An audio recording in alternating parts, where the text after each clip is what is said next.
আল্লাহর কসম করে বলছি, পৃথিবীতে এমন কোনো মানুষ নাই একটি দোয়া পাঠ করিলে তাকে ক্ষতি করতে পারবে।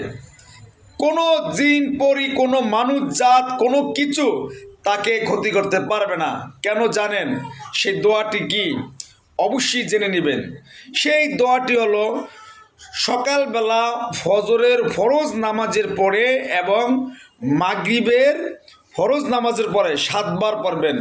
হাসবি আল্লাহু লা ইলাহা ইল্লাহু আলাইহি তাওয়াক্কালতু ওহুয়া রব্বুল আরশিল আজিম।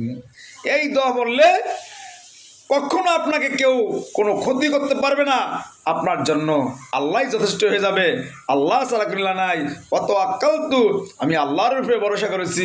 অহুয়াল আরশুল আজিম, আরশ এবং দুনিয়ার যা কিছু আছে সব কিছুর মালিক আল্লাহ। তাহলে এই দোয়াটি আপনি শিখেছেন এবং অন্যজনের মাঝেও শেয়ার করে দেন, সবাই যেন এই দোয়া শিখতে পারে, সবাই যেন সমস্ত বিপদ আপদ থেকে রক্ষা করতে পারে, আল্লাহ তাআলার উপরে ভরসা রাখতে পারে।